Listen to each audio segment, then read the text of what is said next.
하나님께서는 마지막 예언을 지금 당장이라도 성취시킬 수 있는 모든 준비가 되어 있습니다. 많은 분들이 오해를 해요. 바이러스가 부족해서 지금 예수께서 재림하지 못하는 것으로 오해를 해요. 은행이 더 많이 파산되어야 예수께서 올 수 있다고 생각하는 것입니다. 그것이 아닙니다. 징조와 재난이 부족하기 때문에 예수께서 못 오는 것이 아니에요. 문제가 무엇입니까? 문제는 우리의 마음입니다. 14만 4천인의 마음입니다. 이 마음이 준비되지 않았기 때문에 사방바람을 붙잡고 있는 것이에요. 그래서 예수께서 오시지 못하는 것이에요.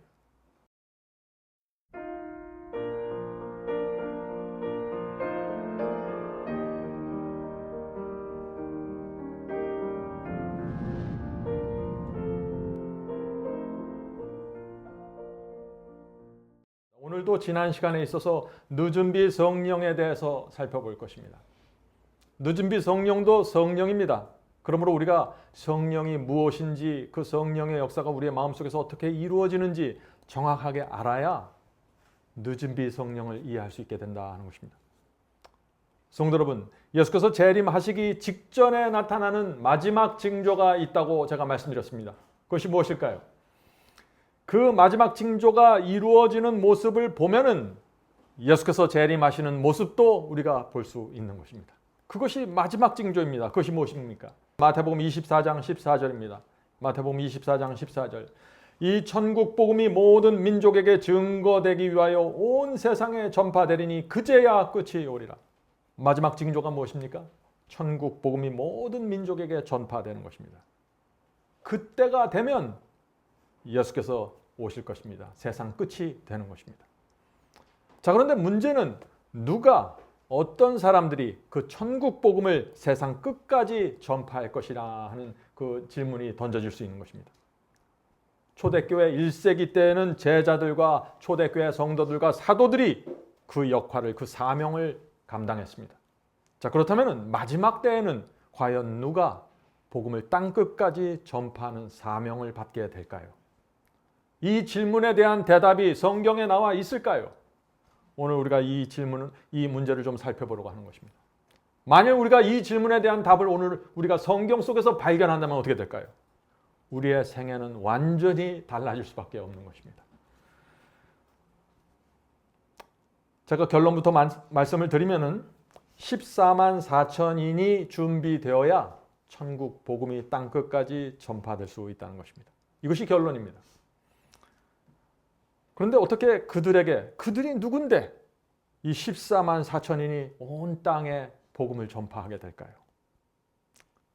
그들 자체에 무슨 능력과 힘이 있어서 그렇게 되는 것이 아니라 하나님께서 그들에게 늦은 비 성령을 퍼부어 주시기 때문에 늦은 비의 권세로 그들이 나가서 복음을 땅 끝까지 전파하게 된다는 것입니다. 자, 그러면 우리의 초점이 어디에 맞춰져야 될까요? 늦은 비 성령에 맞춰져야 된다는 것입니다. 늦은 비 성령이 어떤 사람들에게 퍼부어지는지 그것을 살펴보면 자연스럽게 우리도 14만 4천인의 경험에 대해서 이해할 수 있다는 것입니다.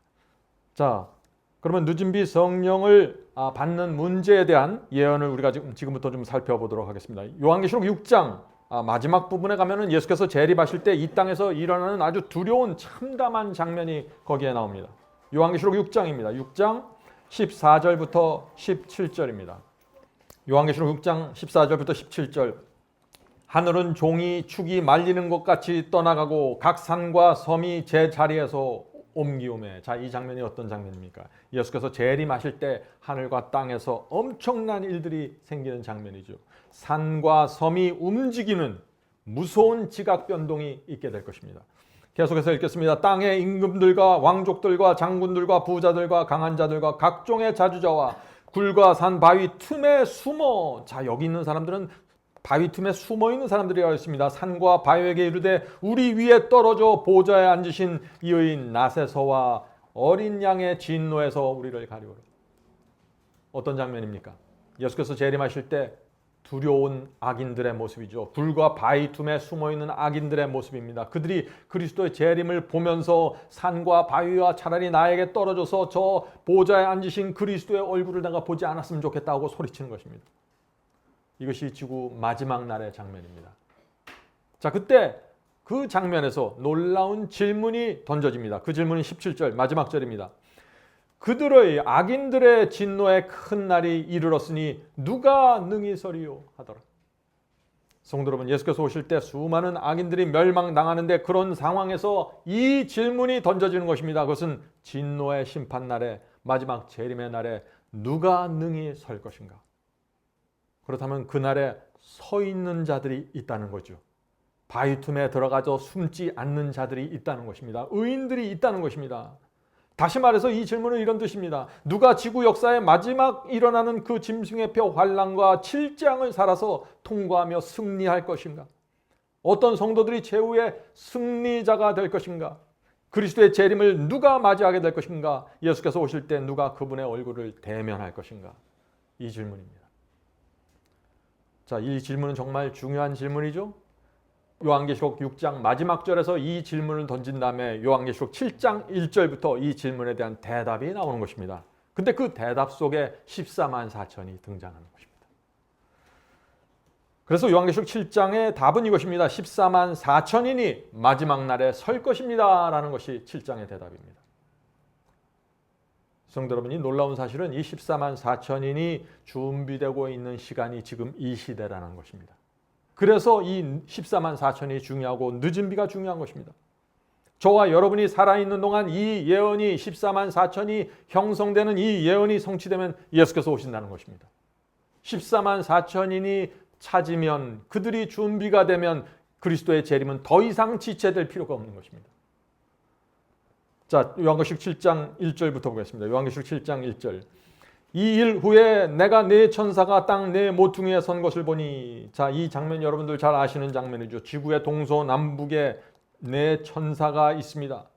그들이 네 모퉁이에서, 지구의 네 모퉁이에서 지금 무엇을 할까요? 땅의 사방바람을 붙잡아 바람으로 하여금 땅에나 바다에나 각장 나무에 불지 못하게 하더라. 지금 네 천사가 무엇을 하고 있다고 했어요? 지금 지구에서 땅과 바다와 각종 나무를 해롭게 할 사방바람, 큰 재난이 불지 않도록 지금 붙잡고 있다는 것입니다. 자, 사방바람이 뭐죠? 예언에서 바람이 분다는 것은 큰 재난의 바람이 분다는 것입니다. 그러므로 사방바람을 붙잡고 있다는 것이 뭐예요? 천사들이 지구에 엄청난 재난이 몰려오지 않게 지금 막고 있다는 것입니다. 자, 그들이 막고 있는 이유가 무엇일까요? 사도 요한이 이렇게 대답합니다. 계시록 7장 2절부터 3절입니다.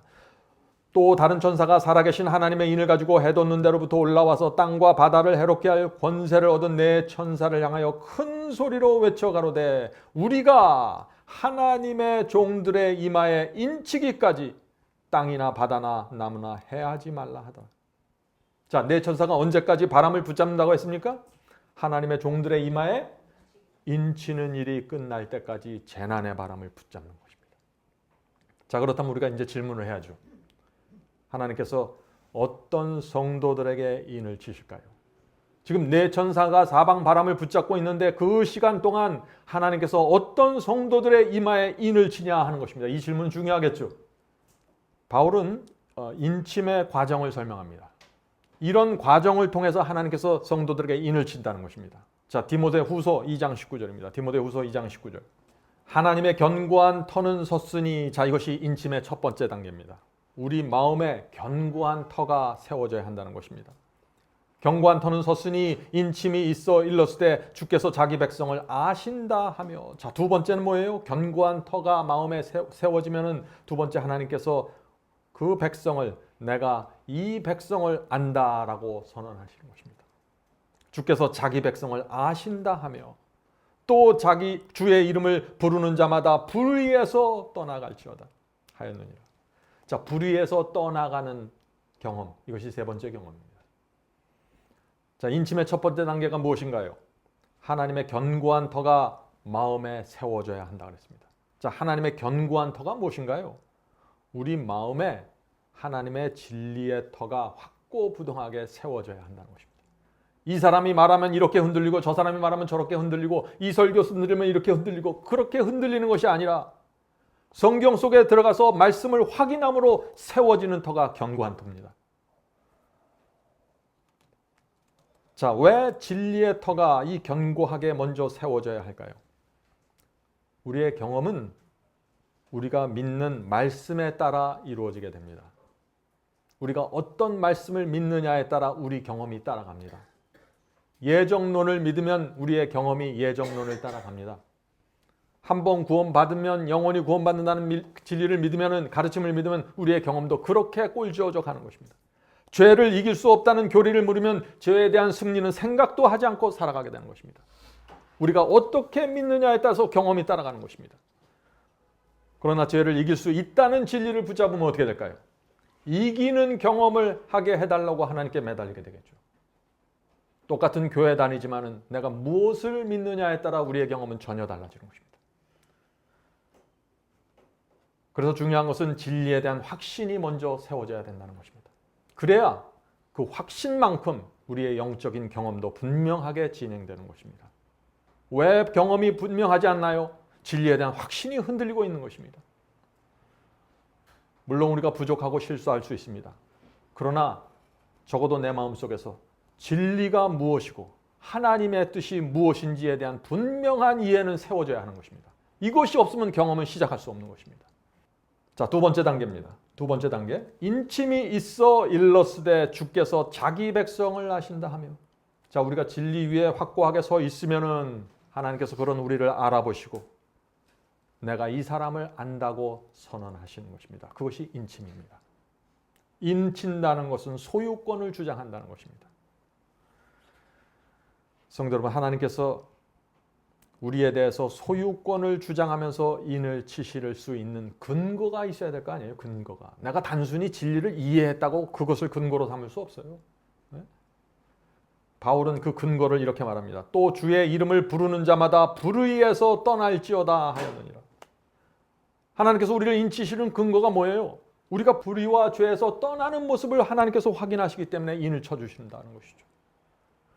하나님께서 싫어하는 것들을 내가 싫어한다는 사실을 하나님께서 아시는 것입니다. 그래서 이 사람은 나의 것이라고 인을 주시는 것입니다. 다시 말해서 하나님을 기쁘게 하는 것이 내 생의 기쁨입니다 하는 것이 증명되면 하나님께서 인을 쳐주시는 것입니다. 하나님께서 원하는 대로 움직이고 하나님과 한 마음으로 사탄과 대적하는 자들, 그들이 인침받는 자들입니다. 하나님과 동행하는 자들이 인을 받게 되는 것입니다. 하나님과 한 마음으로 동행하는 자들. 성도 여러분, 이 인침에 대한 이론을 살펴보면요, 그건 분명합니다. 그건 여기는 어떻게 다른 설명의 여지가 없어요. 문제는 경험입니다. 이것을 경험할 수 있느냐 없느냐가 문제겠죠. 한 번은 어떤 분이 이런 질문을 했습니다. 나는 진리가 무엇이고 하나님의 뜻이 무엇인지 압니다. 그러나 경험이 잘 안 됩니다. 하나님의 뜻대로 순종이 잘 안 됩니다. 무엇이 제 문제입니까? 하는 질문입니다. 성도 여러분, 이분의 문제가 무엇입니까? 바울은 이분의 문제를 육체의 욕심이라고 말하고 있는 것입니다. 그것이 로마서의 말씀입니다. 자, 갈라디아에 동일한 말씀이 있죠. 갈라디아 5장 16절 먼저 읽겠습니다. 갈라디아 5장 16절입니다. 내가 이르노니 너희는 성령을 따라 행하라. 그리하면 육체의 욕심을 이루지 아니하리라. 자, 시험과 유혹이 옵니다. 그런데 하나님의 말씀에 순종하려고 하는데 육체 속에서 뭐가 올라온다는 것이에요? 욕심이 치받고 올라온다는 것입니다. 하나님의 뜻에 대적하는 정신이 내 속에서 올라온다는 것입니다. 그래서 때가 잘 안 된다는 것입니다. 성령께서 시험이 올 때마다 우리에게 오셔서 조심해라. 욕심을 따라가지 마라. 이 길이 정론이 이리로 가라. 하나님의 뜻이 이것이니 복종해라. 그렇게 말씀하시고 호소하는데 그것을 잘 따라가지 못하는 것입니다. 왜요? 육신의 욕심이 너무나 강력하게 올라오기 때문에 자꾸 끌려간다는 것입니다. 그래서 하나님의 인이 잘 쳐지질 못하는 것입니다. 잘 믿고 잘 기도하는 것 같아서 가까이 가서 인을 치려고 하면은 자꾸 육신의 욕심을 쫓아가요. 자꾸 사람들의 말을 쫓아가요. 하나님의 뜻이 아니라 사람의 뜻을 자꾸 쫓아가요. 그러니까 어떻게 인을 치시겠어요? 그런 사람들은 어떻게 내 소유라고 온 우주 앞에서 선포하실 수 있겠습니까? 갈라디아 5장 24절 보겠습니다. 갈라디아 5장 24절. 여기 예수 그리스도의 사람들이 누구인지 정확하게 나옵니다. 예수 그리스도의 사람들. 자, 그리스도 예수의 사람들은 육체와 함께 그 정과 욕심을 십자가에 못 박았느니라. 자, 분명하죠? 예수의 사람들은 육체의 정욕과 세상에 대한 애착심 다 십자가에 못 박는 사람들입니다. 자, 그런데 왜 못 박을까요, 이 사람들은? 다른 사람들은 다 욕심에 끌려가는데 이 사람들은 왜 이것을 바꿀 수 있을까요? 인침받기 위해서요? 구원받기 위해서요? 지옥 가지 않으리니까 내가 억지로 주님의 뜻을 따라가는 것입니까? 아니죠. 그런 사상과 그런 동기로는 인침이 안 됩니다. 우리의 마음은 그렇게 해서 이루어지는 것이 아니에요. 이 사람들은 주님이 무엇을 원하고 무엇을 기대하시고 무엇을 기뻐하시는지 아는 사람들입니다. 단순해요. 주님을 기쁘게 하고 싶어서 내 뜻을 내려놓는 것입니다. 주님의 기쁨이 내 기쁨입니다. 그래서 내 속에 올라오는 다른 뜻과 다른 정욕들 다 물리쳐버리는 것이에요. 다 쓸데없는 것들이라는 것이죠. 이런 사람들이 양자의 영을 가진 사람들입니다. 하나님을 아버지라고 부르는 영을 받는 사람들이죠.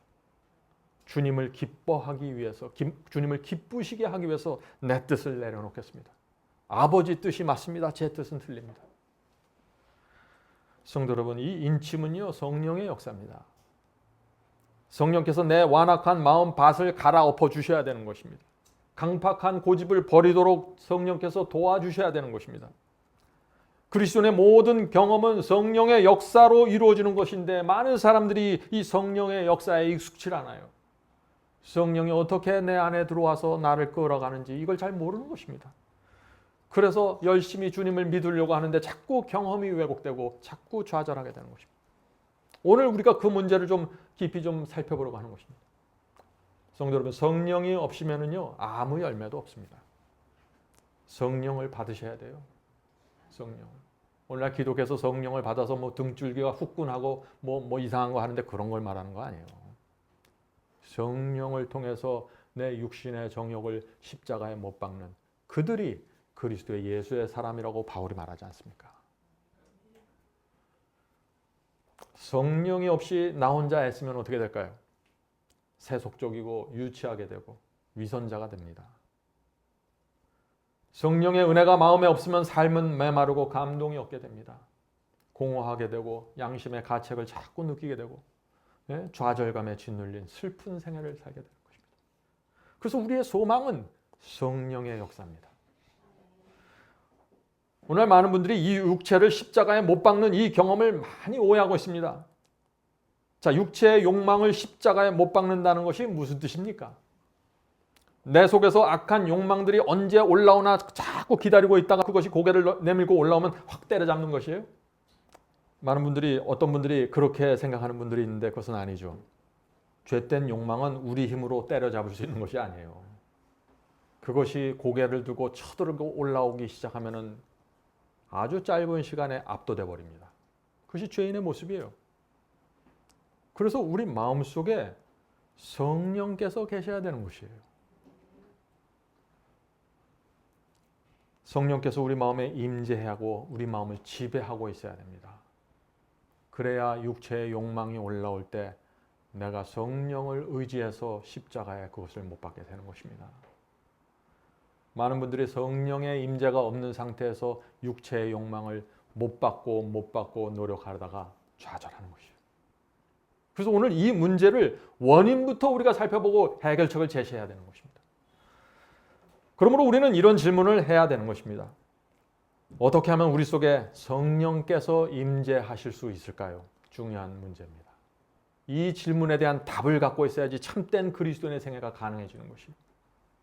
어떻게 하면 성령으로 육체를 못 박는 경험을 한 번만 하는 것이 아니라 계속해서 할 수 있습니까? 이 질문 정말 중요한 질문이죠. 늦은 비 성령을 받기 원하는 분들은 반드시 이 질문에 대한 답을 갖고 있어야 되는 것입니다. 여러분은 정말 육체를 십자가에 못 박기 원하시나요? 원하셔야 됩니다. 일단은 원해야 돼요. 그것이 없으면 아무것도 아닙니다. 하나님의 말씀과 계명에 충성하기 원하십니까? 원하셔야 됩니다. 간절한 소원을 갖고 있어야 돼요. 인침 받기 원하시나요? 원하셔야 됩니다. 늦은 비 성령 받기 원하시나요? 원하셔야 됩니다. 하나님께서는 우리의 소원을 붙들고 역사하시기 때문에 우리의 마음에 간절한 소원이 있어야 되는 것이에요. 자, 그러면 성령께서 이 일을 해주셔야 되는데 그렇다면 성령께서 우리 속에 들어오셔야 되는 것입니다. 자, 그러면 우리가 여기서 알아야 돼요. 성령께서 가장 거하기 좋아하는 마음이 무슨 마음인가? 그것을 알아야 돼요. 마음밭이 중요한 것입니다. 성령께서 어떤 마음을 가장 좋아하실까요? 어떤 사람이 그 마음만 갖고 있는 거 보면은 성령께서 즉시 들어가서 풍요롭게 역사해 버리십니다. 그 마음을 알아야 돼요. 그래서 우리가 그 마음을 달라고 성령께서 자유롭게 역사하시고 우리 스스로도 우리의 경험에 대해서 풍요롭게 느낄 수 있는 그 마음을 달라고 요구해야 되는 것입니다. 그것이 기도의 제목입니다. 첫 번째는요. 첫째, 성령님께 우리가 기도하는데 나뉘어지지 않은 마음을 달라고 기도하셔야 돼요. 나뉘어지지 않은 마음. 영어 표현이 더 좋아요. 이거는 undivided heart입니다. undivided heart. 둘이나 셋으로 조각나지 않는, 나뉘어지지 않는 마음입니다. 마음이 하나의 통으로 되어 있습니다. 반은 세상을 사랑하고 반은 하나님을 사랑하는 그런 마음이 아니에요. 그런 마음에는 성령께서 거하실 수가 없습니다. 나뉘어진 마음에서는 죄된 욕망들이 올라올 때 대책이 없는 것입니다. 십자가에 못 박을 수가 없는 것입니다. 왜 그럴까요? 그런 마음에는 성령께서 거하실 수 없고 지배할 수 없기 때문이죠. 성령은 우리의 마음을 마음대로 꺾으면서 역사하시는 분이 아니에요. 우리가 자원하는 마음으로 우리의 마음을 펼쳐놓을 때 성령께서 들어오신다는 것입니다. 성도 여러분 잊지 마세요. 하나님께 바쳐진 마음이 필요한 것입니다. 나누어지면 안 되는 것입니다. 그런 마음에 성령 충만히 이루어질 수 있는 것입니다. 제자들의 마음이 그런 마음이었습니다. 예수님의 마음이 그런 마음이었습니다. 성도 여러분, 우리가 그런 마음을 갖게 되면은 육체를 십자가에 못 박는 경험이 자유롭게 되는 것입니다. 깊이 들어갈 수 있는 것입니다. 인침이 있는 것이고 늦은비 성령을 우리가 기대할 수 있는 것입니다. 두 번째입니다. 두 번째는 두 주인을 섬기는 마음이 되면 안 되는 것입니다. 예수께서 두 주인을 섬길 수 없다고 했죠. 성도 여러분, 지금이 어느 때입니까? 하나님과 사탄이 치열하게 전쟁을 하고 있는데 어떻게 우리가 두 주인을 섬길 생각을 해요? 가만히 생각해 보세요. 오늘 제가 말씀드리는 이런 경험들이 아주 고상하고 고결하고 아주 높이 있는 경험이 아니에요. 그리스도인이라면 하나님을 사랑하고 정말 그분을 원하는 분이라면 누구든지 이 마음을 가지셔야 되는 것이에요. 사랑은 두 여인에게 나눠줄 수 없습니다. 충성도 마찬가지입니다. 두 주인에게 나누어질 수 없는 것입니다. 성도 여러분, 나누어지지 않는 마음, 오직 한 주인을 섬기는 마음, 이런 마음이 준비되면 그 마음에는 성령께서 충만하게 역사하십니다. 그런 마음을 가지면 우리가 성령이 충만해서 풍요로움을 갖고 좁은 길을 걸어갈 수 있습니다. 그 경험이 얼마나 귀할까요? 오늘 많은 분들이 이런 고민을 합니다. 목사님, 저는 신실하게 살고 싶습니다. 저는 십자가에 육체를 못 박는 경험을 날마다 하고 싶습니다. 그런데 잘 안 됩니다. 자꾸 실패해서 육체에 끌려갑니다. 제 문제가 무엇일까요? 여러분들이 이제 이 질문에 대한 대답을 가지실 수 있죠. 혹시 마음이 나뉘어진 것은 아닙니까? 세상 사랑하는 마음과 주 사랑하는 마음으로 내 마음이 둘로 나누어져 있는 것은 아닙니까? 혹시 내 마음이 두 주인을 섬기는 것이 아닙니까? 낮에는 이 주인을 섬기고 밤에는 저 주인을 섬기지 않습니까? 우리 마음이 온전히 주님께 바쳐졌다면 반드시 성령께서 내 속에 들어오십니다. 틀림없는 것입니다. 그래서 내 속에 성령께서 풍요롭게 역사하시지 못한다 하는 그런 분위기를 내가 느낄 때는 내 마음을 놓고서 주 앞에 온전히 들으셔야 됩니다. 그렇게 온전히 주 앞에 바쳐진 마음에서는 악한 충동과 육체 속에서 악한 욕망이 올라올지라도 고개를 쳐들지라도 반드시 그것은 십자가에 못 박히게 되는 것입니다. 내 마음이 하나님께 바쳐졌기 때문에 그렇죠. 오늘 우리는 우리 마음을 참 잘 살피셔야 됩니다. 우리에게 필요한 것은 다른 것이 아닙니다. 여러분이 진리를 정확하게 이해하셨나요? 하나님의 말씀과 예언을 정확하게 빛을 받으셨습니까? 그 다음에 필요한 것은 바로 이것입니다. 나뉘어지지 않는 마음입니다. 진리를 잘못 이해하고 교리가 빛나고 예언에 대한 어둠 속에 있으면 아무리 나누어지지 않는 깨끗한 마음을 갖고 주 앞을 가려고 해도 자꾸 미혹당할 수 있어요. 잘못된 가르침으로 이리 끌려다니고 저리 끌려다니는 것입니다. 그래서 인침의 첫 번째 경험은 뭐예요? 진리에 대한 확고한 이해입니다.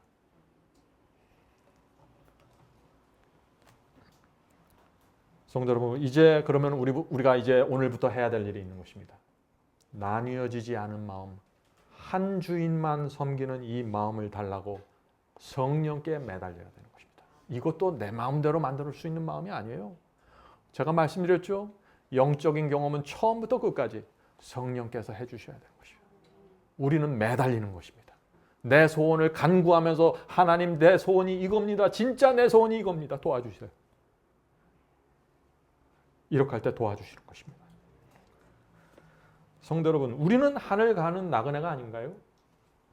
우리는 주님을 사랑하잖아요. 그분의 은혜 때문에 우리가 여기까지 왔지 않습니까? 그런데 우리가 버리지 못할 것이 뭐가 있다고 그렇게 버리지 못하세요? 우리 마음이 나누어질 필요가 없잖아요. 사실 가만히 생각해 보세요. 우린 주님밖에 없는 사람들인데. 우리가 버리지 못할 것이 무엇이고 아까운 것이 무엇입니까 도대체? 다 내려놓으세요. 혹시 있다면 말이죠. 그렇게 하면은 성령의 은혜가 깊숙이 임하게 되는 것입니다. 좁은 길을 감사와 기쁨과 충성으로 가는 것입니다. 이 세상 누구도 그 사람의 앞길을 막을 수 없는 것입니다. 자, 성도 여러분, 마지막 시대에 하나님의 종들의 이마에 인을 다 이렇게 해서 치시면 14만 4천인이 준비되는데 그 다음에 어떤 일이 생깁니까? 하나님께서 14만 4천인의 마음이 준비되는 것을 보면은 그 다음에 사방바람을 놓으라고 내 천사에게 명령하시는 것입니다. 지구로 엄청난 재난들이 닥치게 될 것입니다. 왜 사방바람을 놓으시라고 했어요? 이제 하나님께서 마지막 전쟁에 돌입할 하나님의 군대를 마련했다는 것입니다. 마지막 전쟁, 사탄과 붙는 마지막 전쟁으로 들어가시는 것입니다. 지구로 엄청난 재난이 그래서 몰아닥치게 되는 것이고 세계 경제가 크게 흔들리면서 무너지게 될 것입니다. 우리는 이번 기회에 코로나 바이러스 때문에 사방바람이 조금 놓여지면 어떤 상황이 벌어지는지 잠시 들여다봤죠. 아주 짧은 시간에 온 세계가 정지되었습니다. 두려울 정도로 수많은 사상자들이 나온 것입니다. 엄청난 실업자들이 지금 쏟아 나왔어요. 수많은 기업들이 무너졌고 은행까지 흔들리고 있습니다. 학교 문이 닫혔습니다. 정부의 명령으로 수많은 교회들이 문을 닫아버렸습니다. 아무도 불평하지 않아요. 이 엄청난 일들이 전 세계에서 일어나는데 아무도 불평하지 않아요. 이것이 마지막 때에 있는 일입니다. 전 세계가 하나로 돼서 전혀 불평하지 않은 상태에서 국가가 이끄는 대로 가는 것입니다. 그냥. 성도 여러분, 하나님께서는 언제든지 사방바람을 놓을 수 있는 준비가 되어 있습니다. 하나님 자신은 준비가 됐어요. 늦은 비 성령도 다 준비가 되어 있습니다. 하나님께서는 마지막 예언을 지금 당장이라도 성취시킬 수 있는 모든 준비가 되어 있습니다. 많은 분들이 오해를 해요. 마치 하나님께서 지금 바이러스가 더 나타날 것을 기다리는 것처럼 오해를 해요. 바이러스가 부족해서 지금 예수께서 재림하지 못하는 것으로 오해를 해요. 그것이 아니에요. 은행이 더 많이 파산되어야 예수께서 올 수 있다고 생각하는 것입니다. 그것이 아닙니다. 징조와 재난이 부족하기 때문에 예수께서 못 오는 것이 아니에요. 문제가 무엇입니까? 문제는 우리의 마음입니다. 14만 4천인의 마음입니다. 이 마음이 준비되지 않았기 때문에 사방바람을 붙잡고 있는 것이에요. 그래서 예수께서 오시지 못하는 것이에요. 누가 그리스도의 재림을 막고 있습니까? 저와 여러분이 막고 있는 것입니다. 우리 마음이 준비되지 않았기 때문에 하나님께서 재난의 바람을 붙잡고 계시고 짐승의 표 예언도 이루지 못하고 계신 것입니다. 우리 마음이 인침받을 준비가 되지 않았기 때문에 예수께서 재림하지 못하는 것입니다. 성도 여러분, 이 사실이 우리 가슴을 쳐야 회개하게 되는 것입니다. 나 때문에 예수께서 못 오신다는 거예요. 우리의 나뉘어진 마음 때문에 인침이 지체되었습니다. 그래서 예수께서 계속해서 지체되는 겁니다. 성도 여러분, 모든 원인이 어디 있어요? 우리의 마음입니다. 나의 마음입니다. 어떤 분들은 이렇게 말하죠. 우리는 연약하기 때문에 죄와 더불어 살 수밖에 없는 것이 아닙니까? 이렇게 살다가 나중에 인침을 받고 늦은 비를 받으면 그때 우리가 승리하는 것이 아닙니까? 지금은 실패해도 나중에 인침 받으면 그때 승리할 수 있으니 조금만 더 기다리면 되는 것이 아닙니까? 빨리 하나님께서 저를 인쳐주시고 늦은 비를 주셔야지 제가 승리할 텐데요. 이런 생각이 맞나요? 인침을 받아야 죄를 승리하는 것이 아니에요. 인침을 받아야 세상을 미워하는 것이 아닙니다. 늦은 비를 받아야만 죄를 승리하는 것도 아니에요. 성도 여러분, 우리는 죄 사함과 승리의 경험을 통과하면서 인침받는 과정을 밟아가는 것입니다. 인침은 우리의 경험에 비례하는 것입니다. 성도 여러분, 문제는 마음에 품고 있는 죄가 문제입니다. 기억나지 않는 죄가 아니에요. 잊어버린 죄가 아닙니다. 지금 현재 내 마음속에 품고 있는 죄가 문제입니다. 저는 지금 우리가 정확하게 인식하지 못하는 어떤 막연한 죄를 말하는 것이 아니에요. 나도 모르는 어떤 죄를 말하는 것이 아닙니다. 성령께서 우리에게 오셔서 정확하게 알려주시는 죄를 말하는 것입니다. 성령께서 버리라고 호소하시는 그 죄, 성령께서 버려야 한다고 지적하는 그 악한 습관들, 이것을 지금 말하는 것입니다. 이것이 있을 때 늦은 비를 받을 수 없는 것입니다. 인침은 진행될 수 없는 것입니다. 왜요? 그 정신과 그 마음 자체가 하나님을 대적하고 있어요. 성령께서 말씀하시는데 대적하는 것입니다. 밀어내는 것입니다. 그런 마음에 어떻게 인침이 이루어질 수 있을까요? 성도 여러분, 성령께서 양심에 알려주는 단 하나의 죄도 붙잡고 있지 말아야 됩니다. 많은 분들이 제가 이렇게 말하면 굉장히 놀라는데 너무나 당연한 것 아니에요? 성령께서 우리 속에 들어오셔서 거짓말하지 말라고 계속해서 호소하시는데 내가 계속해서 거짓말을 고집하면 어떻게 그런 사람에게 인침이 진행될 수 있을까요? 어떤 사람이 거짓말을 고집하면 거짓말만 하고 나머지 마음은 깨끗한 게 아니에요. 거짓말을 고집하고 어떤 우상 숭배를 고집하고 어떤 죄를 고집한 그 마음은 이미 그 마음이 나누어져 있고 이미 그 마음이 성령께 온전히 굴복되지 않았기 때문에 그런 증세가 나타나는 것입니다. 우리에게 성령께서 알려주시는 죄가 있다면 내가 지난주에는 이것이 죄인지 몰랐는데 이번 주에 말씀을 보면서 성령께서 내게 그것이 죄라고 말씀하신다면 어떻게 하시겠습니까? 죄는 반드시 하늘 성소에 계신 그리스도께 드려야 되는 것입니다. 죄로부터 해방되셔야 됩니다. 그것이 성경이 말하는 완전이고 인침이고 늦은 비를 위한 준비입니다. 이렇게 생각할 때 인침은 너무나 당연한 그리스도인의 경험 아닐까요? 신명기 18장 13절 보세요. 하나님의 표준은 이것입니다. 신명기 18장 13절. 너는 내 하나님 여호와 앞에서 완전하라. 자, 완전하면은 사람들이 참 두려워하는 단어죠. 하나님께서 우리에게 구하시는 완전은 이것입니다. 내가 이성적으로, 지성적으로, 양심적으로 성령께서 지적해 주시고 알려주는 그 선 안에서 내가 굴복하는 것입니다. 내일을 염려할 필요 없습니다. 다음 주를 염려할 필요 없어요. 지금 당장 오늘 하나님께서 내게 가르쳐 주시는 대로 따라가시면 그것이 성경이 말하는 완전이고 하나님께서 기뻐 받으시는 제사입니다. 여러분은 그 마음을 갖고 계신가요? 예수께서는 그리스도의 완전을 또 이렇게 말씀하셨습니다. 마태복음 22장 37절입니다. 마태복음 22장 37절. 예수께서 이르시되 내 마음을 다하고 목숨을 다하고 뜻을 다하여 주 너의 하나님을 사랑하라 하셨으니.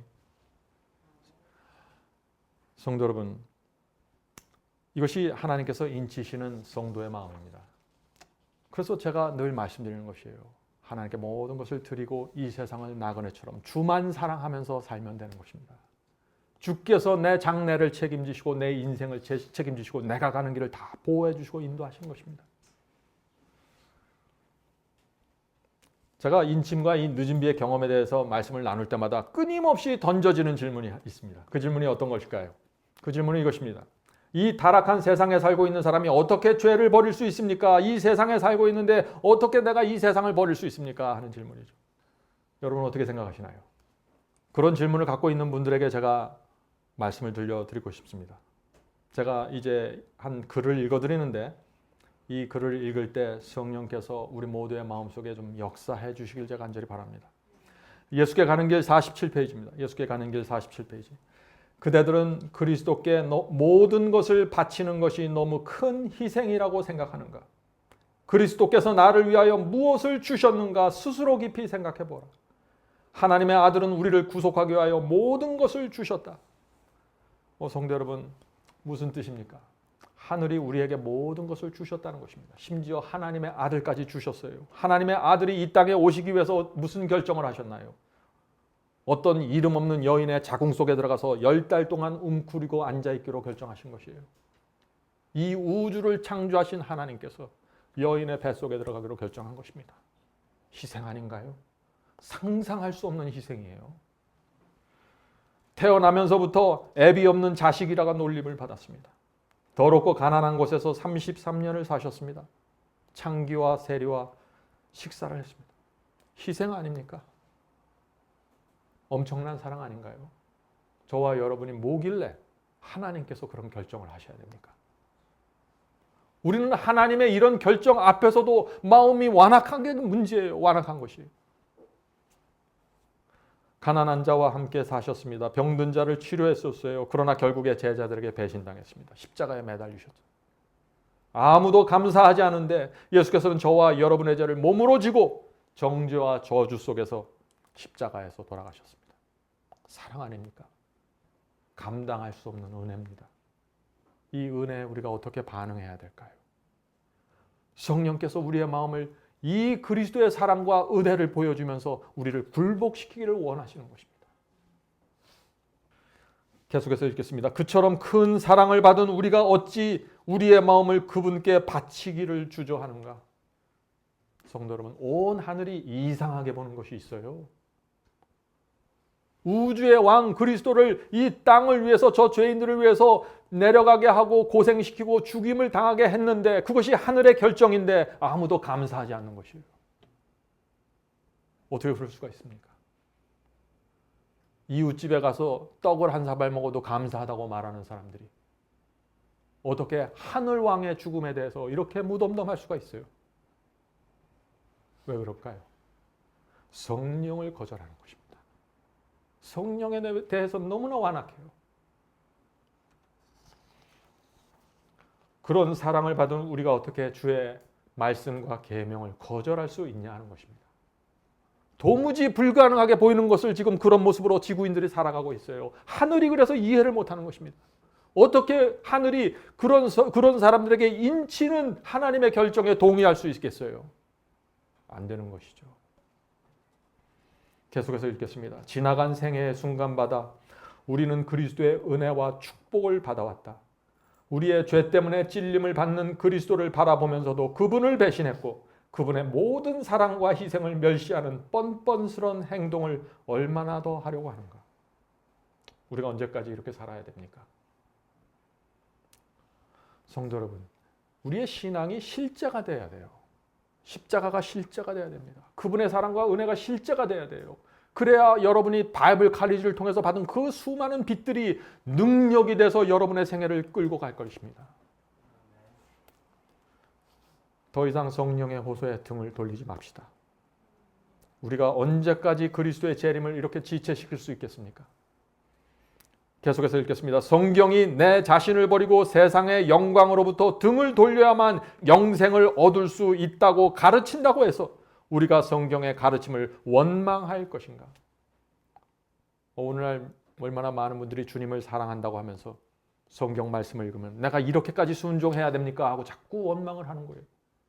우리가 정말 하나님이 누군지를 알면 예수께서 우리를 위해서 무엇을 하셨는지를 알면은 우리는 불평과 원망이 사라지게 되는 것입니다. 왜 길이 이렇게 좁냐고 원망하지 않게 되는 것입니다. 길을 하나님께서 좁게 만든 것이 아니에요. 사탄이 이 세상을 그렇게 만들어버렸습니다. 우리 속에서 있는 악한 본성이 올라오는 충동이에요. 이건 하나님의 잘못이 아니에요. 내가 왜 그 계명까지 지켜야 합니까? 내가 왜 그 말씀까지 순종해야 됩니까? 이렇게 말하면 안 되는 거예요. 하나님의 사랑과 은혜를 보면서 그런 말을 할 수가 없는 것입니다. 성도 여러분, 우리가 그렇게 원망하고 그렇게 불평하고 말씀을 거절하고 성령을 밀어낼 때 인침이 중단되는 것입니다. 그거를 아셔야 돼요. 우리가 다른 사람에 대해서 원망할 때 인침이 중단되는 것입니다. 우리가 돈에 욕심이 있어서 끌려갈 때 인침이 중단되는 것이에요. 왜 중단될까요? 우리 마음이 진리를 밀어내기 때문입니다. 우리 마음이 하나님과 성령을 밀어내기 때문입니다. 대적하기 때문이죠. 인침이 중단됩니다. 성도 여러분, 오늘날 이 세상을 보세요. 기독교를 보세요. 사탄이 뭐라고 말할까요? 사탄은 하나님의 아들이 죽어서 그 피로 이 지구가 전체가 구원될 수 있는 상황이지만 아무도 그 피를 감사하지 않는 지금 우리의 모습을 보면서 하나님을 향해서 뭐라고 말하는지 아세요? 이 지구는 내 것입니다. 주장하는 것입니다. 하나님 지금 지구의 모습을 보십시오. 지구에서 하나님을 진심으로 경외하는 사람들을 찾을 수가 없습니다. 입으로는 주님을 믿는다고 말하면서 예배드리고 기도하는 사람들이 많이 있지만 주님께 진심으로 마음과 충성을 바치는 성도들이 보이지 않습니다. 하나님, 지구는 내 것입니다. 이것이 사탄의 주장입니다. 그런데 참 어려운 것은 이 주장이 맞아요. 이게 우리의 현실입니다, 지금. 마지막 시대가 되면서 이 교회가, 기독교회가 라오디게아 교회 상태가 되어버렸습니다. 뜻은 미지근하고 헐벗고 굶주렸습니다. 벌거벗고 있습니다. 그런데 다 사람들이 나는 부요해서 부족한 것이 없다고 말하죠. 정확한 복음이 무엇인지를 몰라서 바벨론의 포도에 취해서 비틀거리고 있는데 사람들은 정상이라고 생각하는 것입니다. 그래서 사도 요한이 마지막 시대 교회를 보면서 이렇게 말하고 있는 것입니다. 요한계시록 18장 2절입니다. 요한계시록 18장 2절. 무너졌도다 무너졌도다 큰 성 바벨론이여, 귀신의 처소와 각종 더러운 영에 모이는 곳과 각종 더럽고 가증한 새의 모이는 곳이 되었도다. 성도 여러분, 사탄이 바로 이런 교회와 세상을 보면서 지구는 내 것이라고 주장하는 것입니다. 지구는 내 것입니다. 예수께서 세운 이 교회는 입으로 토해 내칠 것 같다고 예수께서 말씀하지 않습니까? 라오디게아 교회가 되어버렸습니다. 온갖 가증한 것들이 지금 모여있는 곳이 되었습니다. 교회는 바벨론의 포도주에 취해 있습니다. 지금 세상과 교회는 나를 지지하고 있습니다. 지구는 내 것입니다. 예수께서는 이 지구로 오실 수 없습니다. 이 지구의 거민들은 나를 지지하고 나를 섬기고 있습니다. 이들은 지금 하나님의 말씀을 쫓아가는 것이 아니라 내 말을 듣고 있습니다. 성령의 감동을 따라가는 것이 아니라 내가 주는 감화력을 따라가고 있습니다. 사탄의 주장입니다. 성도 여러분, 이 사탄의 주장을 뒤집어 엎는 사람들이 나와야 되는 것이에요. 그것이 누구일까요? 하나님께서 이 사탄의 주장에 어떻게 응답하셔야 될까요? 다른 방법이 없습니다. 하나님께서도 사람을 증거로 내밀어야 돼요. 지구에 여전히 하나님께만 충성을 바치는 성도들이 있다는 사실을 온 우주 앞에 제시해 주어요. 나누어지지 않는 마음을 갖고 말이죠. 그들이 누구일까요? 성경이 이 질문에 대해서 대답하는 것입니다. 사도 요한은 그들을 여자의 남은 자손이라고 대답합니다. 요한계시록 12장 17절입니다. 요한계시록 12장 17절. 용이 여자에게 분노하여 돌아가서, 자, 사탄이 왜 분노하여 공격하려고 할까요? 우리가 지금 상황을 알죠. 지구 전체가 지금 미혹을 당해서 바벨론이 되어버렸습니다. 사탄을 따라가고 있는 것입니다. 거기에 속하지 않는 한 무리의 사람들이 있는 것입니다. 그런데 그들이 누구입니까? 그 여자의 남은 자손, 곧 하나님의 계명을 지키고 예수 증거를 가진 자들로 더불어 싸우려고 바다 모래 위에 섰더라. 하나님께서 이들에게 희망을 갖고 기대하고 계신 것입니다. 용이 분노해서 공격하는 여자의 남은 자손이 여러분은 되셔야 하는 것입니다. 그렇게 되려면 하나님의 십계명을 온전히 지키셔야 됩니다. 예수의 증거를 가지고 있어야 되는 것입니다. 예수의 증거가 무엇인가요? 여자의 남은 자손은 예수의 증거가 있다고 했는데 그 예수의 증거가 뭐예요? 요한계시록 19장에 나오죠. 요한계시록 19장 10절입니다. 요한계시록 19장 10절. 나는 너와 및 예수의 증거를 받은 내 형제들과 같이 된 종이니 삼가 그리하지 말고 오직 하나님께 경배하라. 예수의 증거는 뭐예요? 대언의 영이라. 대언의 영인 표현이 막연하죠. 영어로는 The Spirit of Prophecy입니다. 예언을 하는 영입니다. 예언의 영이에요. 예수의 증거는 예언의 영입니다. 다시 말해서 예언을 보여주고 예언을 해석해주는 영이라는 것입니다. 누가 이것을 갖고 있어요? 여자의 남은 자손이요. 중요한 진리입니다. 마지막 때 온 세상이 배도했을 때 지구에 남아있는 소수의 남은 무리가 있는데 이들이 두 가지를 갖고 있다는 것입니다. 하나는 십계명을 전체를 지키는 신앙이고 다른 하나는 예언의 빛입니다. 이 두 개를 가지고 있는 이 백성들에게 성령께서 역사하셔서 그들을 회개시키시고 그들의 성령의 충만함으로 끌어가시는 것입니다. 왜 다른 사람들은 안 되나요? 진리에 대한 오해가 있습니다. 어둠 속에 있어요. 적그리스도가 누군지 중세기에 어떤 일이 생기는지 모르는 것입니다. 기억하셔야 돼요. 성령께서 우리에게 역사하실 때 우리가 알고 있는 지성 안에서 역사하실 수 있는 것입니다. 진리에 대한 분명한 깨달음과 이해가 필요한 것입니다. 성령은 진리의 영이기 때문에 우리가 이해하고 있는 진리 속에서 역사하시면서 그 사람을 끌고 가시는 것입니다. 성도 여러분, 마지막 전쟁에 들어가는 사람들이에요. 여자의 남은 자손은 용과 싸우는 자들이에요. 그러려면 어떻게 돼요? 예언을 알아야 되는 것입니다. 왜요? 용이 누군지를 알아야 돼요. 바벨론이 누군지를 알아야 됩니다. 적그리스도가 누군지를 알아야 돼요. 짐승의 표가 뭔지를 알아야 돼요. 그래야 싸우죠. 네? 다니엘과 요한계시록의 예언은 마지막 때 사탄의 미혹에서 벗어나게 해주는 빛입니다. 예수의 증거를 가지고 있다는 것은 다니엘서와 요한계시록에 대한 빛을 가지고 있다는 것입니다. 그들이 마지막 백성입니다. 짐승의 표 환란이 무엇입니까? 하나님과 사탄의 마지막 전쟁입니다.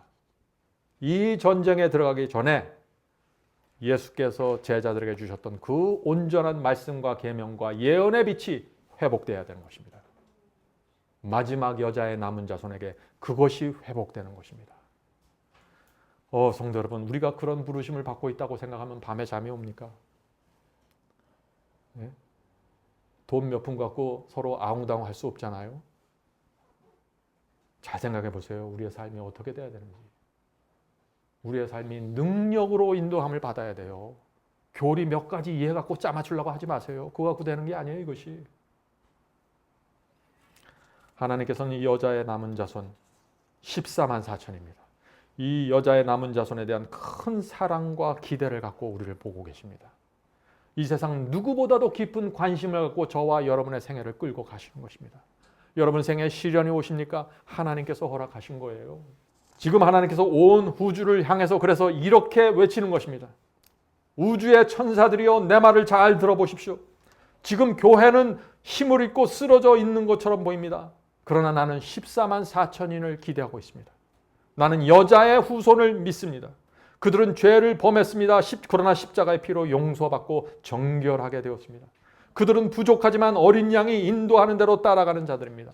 그들은 부족하지만 성령께서 가르쳐 주시고 알려주시는 대로 굴복하는 자들입니다.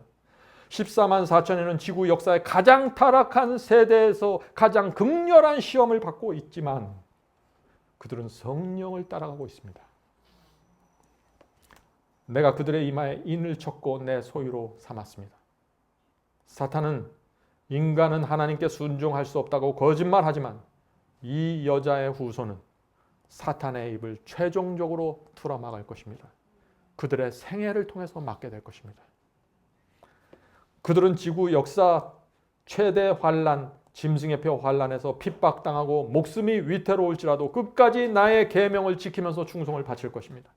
그들은 죽이면 죽이리라는 신앙으로 하나님의 말씀에 순종할 수 있다는 신앙을 온 우주 앞에 보여주게 될 것입니다.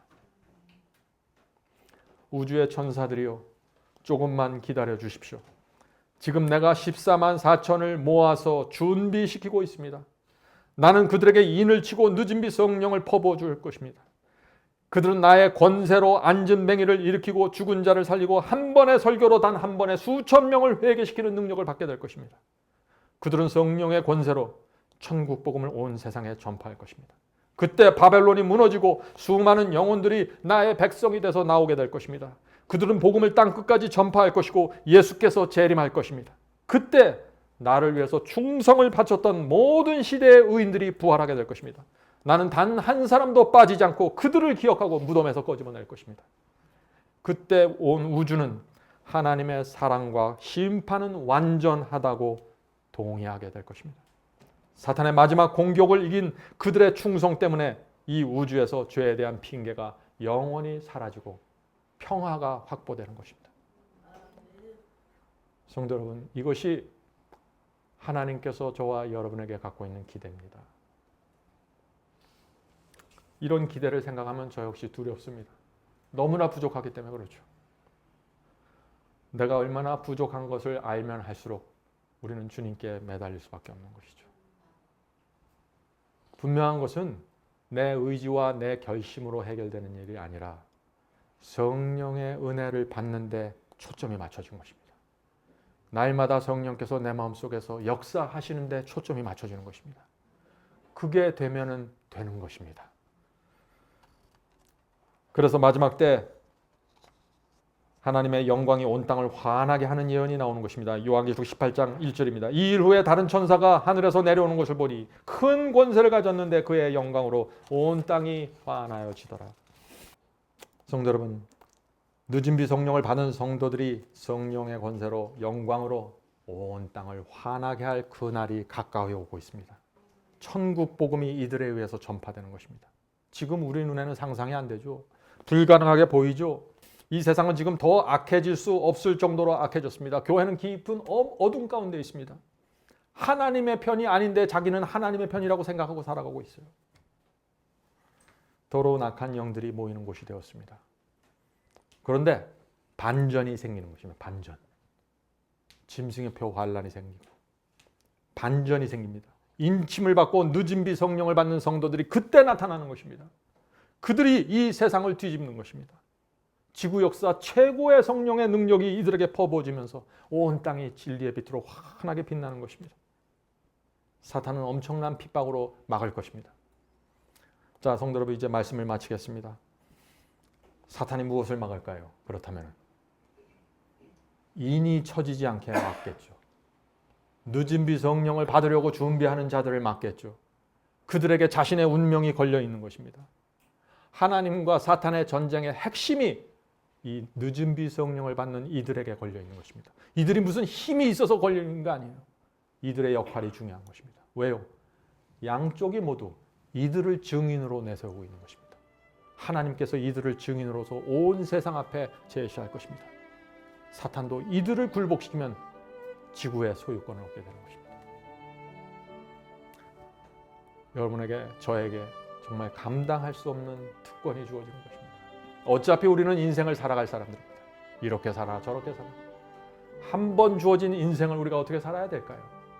우리가 이 놀라운 빛 속에 들어오셔서 두려워하지 마세요. 그만큼 밝은 빛을 가졌고 그만큼 강력한 성령의 역사 속에서 큰 하나님의 기대를 온몸에 받고 살아가시는 것입니다. 저는 그걸 생각할 때 감사합니다. 여러분도 마음속에 그런 감사와 감격이 있게 되길 제가 간절히 바랍니다. 하늘에 계신 저희들의 아버지, 문제는 저희의 마음이라는 사실을 저희가 알았습니다. 지진이 부족해서 주께서 오시지 못하는 것도 아니고, 일루미나잇이 부족해서 주께서 오시지 못하는 것도 아니고, 재난이 부족한 것도 아닙니다. 주여, 저희 마음이 인침을 위해서 준비되지 못한 사실을 고백합니다.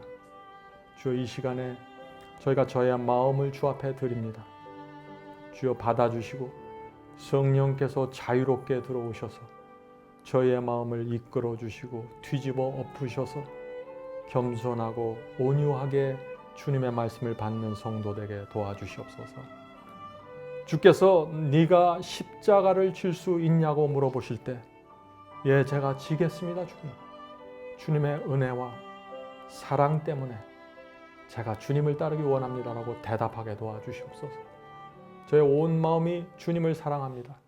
주께서 저희의 유일한 소망이고 저희는 어디 다른 곳 갈 데가 없습니다. 주여, 저희를 받아주시고 저희의 생애를 진리로 인도해 주시옵소서. 저에게 이렇게 밝은 빛을 주셔서 감사합니다. 하나님께서 마지막 시대 그리스도의 재림을 길을 준비하는 그 길에 저희를 세워주셔서 감사합니다. 저희가 부족하지만 적은 일에 충성하면서 날마다 신실하게 살 수 있도록 도와주시옵소서. 하늘에 계신 아버지, 저희는 부족하지만 주님을 따르길 원합니다. 주여, 불쌍한 저희를 보시고 자비를 베푸셔서 저희의 남은 생애 동안 하나님의 크신 역사가 저희 속에서 반드시 이루어질 수 있도록 도와주시옵소서. 예수님의 이름으로 간절히 기도드립니다. 아멘.